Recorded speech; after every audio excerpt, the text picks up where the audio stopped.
What should you do if you don't get tenure? One of the things that we all think about at this particular moment is that there's lots of corruption and exploitation within the academic research game. And I'm going to be the first to tell you that is true. There is a lot of that is going on. But I want to walk you through something, and hopefully when you get to the end of listening to what I have to say is that you're going to change your mind and you're going to have a completely different view of yourself, particularly if you don't get tenure. So I grew up, my family, we never really had that much money. My dad was a Polish immigrant in rural Ontario, and my mom, she came from her mom was an orphan, so we had no money in our family, and we were dirt poor for all of. That's how I define myself. It's actually coming from a very poor family. And my family actually did spectacularly well for themselves. I'm going to tell you how they did that is they lived in, so my mom and my dad, they got married. My mom was 16. I think my mom and my dad was 18. And they got married and they lived in a garage for a long time. In fact, they paid for their house by living in a garage for a long time, and as well as building as much as they possibly can with the garage that they actually had. And so they worked their way up little bit by little bit. And I came from a really big family. There were six of us. My oldest sister was actually she was murdered. So we had a lot of family violence in our family, despite the fact that it was troublesome and a lot that went on. My family bonded a lot, and we were a very close-knit family, particularly within the siblings that we have. But it was always a tough journey. The whole process was always very difficult. We kind of understood, all of us understood that it was very difficult. And in fact, my oldest siblings, many of them moved away when they were quite on the younger side. People would say that they were very young, and they moved out of the house. So this defined who I was. And so it was in me. And by the way, none of my family went away to university. Now, some of them are going back and doing things like that. But I was the first one. I was the youngest and the first one to go away to university. And the whole process meant a lot to me. I went and did an engineering degree, and then I got my PhD. And it meant a lot for me because it was a way that I defined myself that was different. It was a way that I became a rebel, believe it or not. I was the one that was doing something differently, and I was being disobedient. In fact, my dad did not want me to go away to university. This was a big argument. I deeply remember that this was a big argument. And so I had very strong ideals for what it meant to go to university, because I was defining myself by it. And then I went into a PhD, and I very strongly defined myself by it. When I got into it, I realized that things were very different than what I actually thought.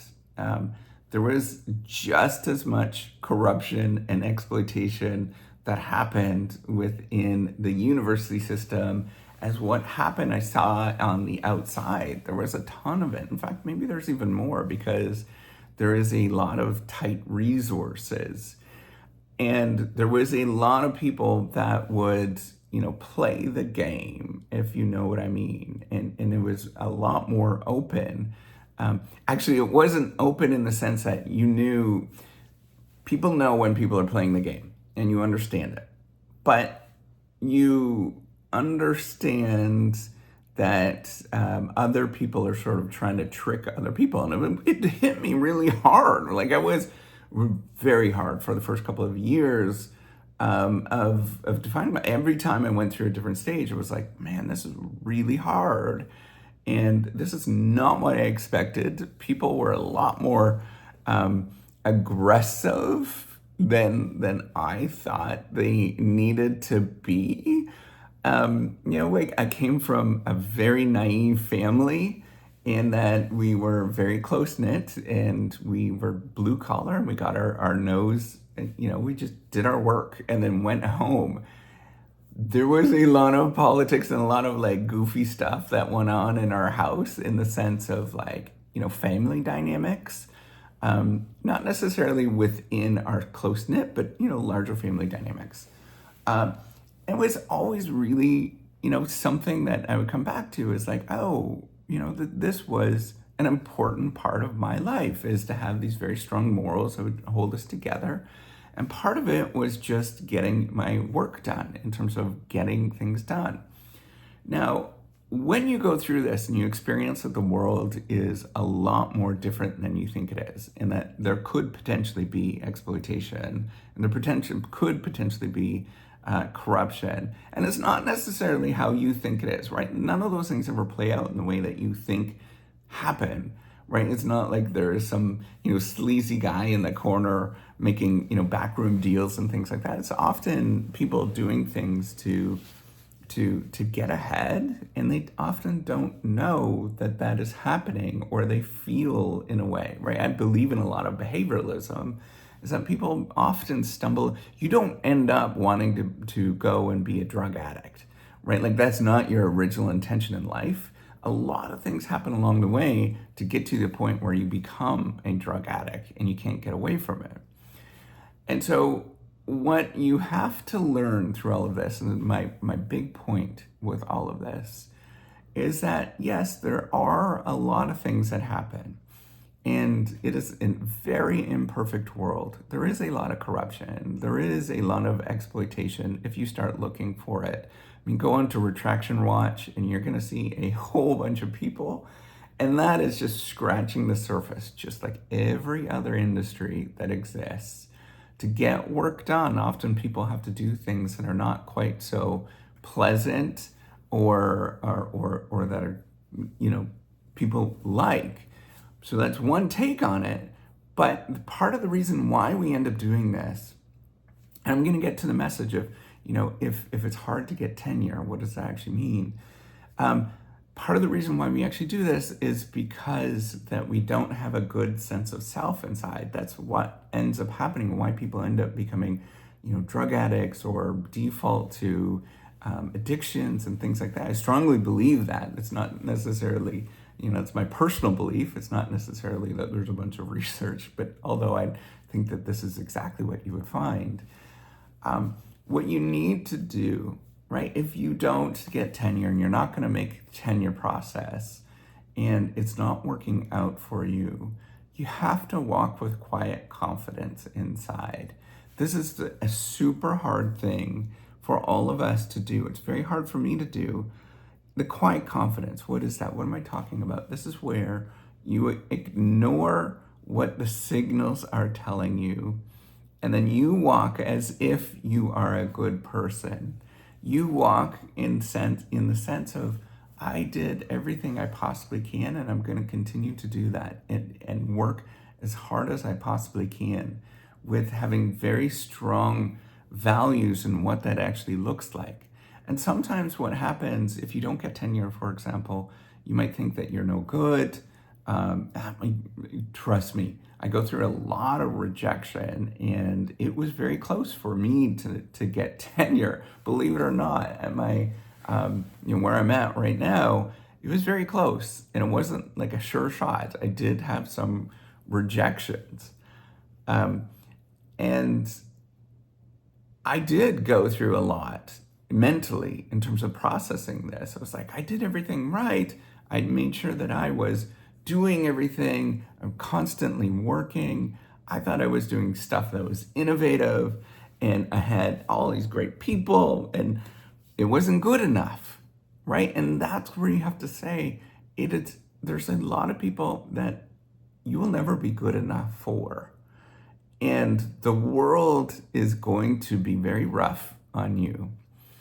And so that's where you need to walk with quiet confidence in terms of, I'm going to do good things. I'm going to try to be the best I possibly can be. at any given moment. And if the world can't accept that, screw them. And I know that that is a really hard thing to say. I usually say it in a much more ruder way, but I can't say that on YouTube. You have to learn how to just keep walking with a good sense of self inside. Because ultimately, as you go through this, you're going to realize that there's a lot of people that are not on your side. And there's going to be only a few people that are on your side. And once you have those few people, you protect them with everything that you can, but you also realize that sometimes those few people are not the ones that have your back either. And so you have to have those morals inside where you say, I'm good enough no matter what happens. And I am going to tackle this world and be as strong as I possibly can. And I'm going to create this world around me, my little tiny family, that is going to trust me and love me, and I'm going to love them back. And sometimes that there's going to be things that are going to go on. And I'm not talking about your family. I hate that when people say that your work is your family. That's garbage. I'm going to say like your little tiny group, whatever that is, whoever that is. And sometimes it's just you. A lot of times it's just you mentally, where you walk ahead and you say, I'm, and sometimes you can't even trust yourself, right? But I'm going to walk forward and build myself up. And I'm going to continuously walk forward every day where I am going to build myself up, and I'm going to be this one little island in the world that's just falling apart around me. And I'm going to have that inner strength inside to be okay and to be happy and to really work at that every single day, despite the fact that the world telling you that you're no good, despite the fact that everybody is saying that you are a pile of crap, all of those things. I'm going to walk forward and I'm going to just smile and wink right by as I go by all of those people and just say, I'm going to continue doing this. And whatever it is, you might not get tenure, and then you might not even get into university, into an academic position after that. And that is beautiful. And that's where you have to say, like, I am doing great things at this moment, and I'm going to find something elsewhere, and I'm perfectly happy with where I'm actually at. You need to redefine all of these moments as a whole bunch of bull crap, because they are. All these moments are a bunch of bull crap. And they don't matter to you. They don't matter to anybody. And you can walk forward and be okay at any given moment. And that's it. That's the process. That's how you get from, generations of not of poverty to go from being very, very impoverished and dealing with a whole bunch of crap to continuously building things up, is where you have that inner strength and you build your little community. And sometimes it's just yourself. You build your little community and you walk past everybody and you say, tough luck to you. I wish you could have met me and known who I was, but you could not do it. You couldn't get past your own little self to realize that I was a really good person and that I am freaking amazing inside. And once you get to that moment where you can walk past everybody, it doesn't matter what happens. It really does not matter. And the rest of everybody else, who cares? If I walk into another position and I'm sweeping floors, I'm perfectly happy doing that. And I love that. I wish I could sweep floors for the rest of my life, because I think that that is the most enjoyable thing that I can ever do. And that's where I want you to think about the world is harsh, there is corruption, there is exploitation, and it happens everywhere. And there's a bunch of jerks that exist in this world. But you walk past them knowing that you're a good person inside, and that you're happy, and that you love yourself every single day. And that's it. It doesn't matter about all of this bull crap that goes on, and you're going to get suckered into it every single time. I guarantee it. You will get suckered into it, and you'll want to play the game. And then you're getting a little bit closer every single day to being that person that becomes a drug addict. So how do you prevent yourself from becoming a drug addict and any number of different things that pull you into doing things that are not so good for you and the rest of society? You build that little shell and you walk forward in quiet confidence, knowing that you're a good person. Take care and have a wonderful day.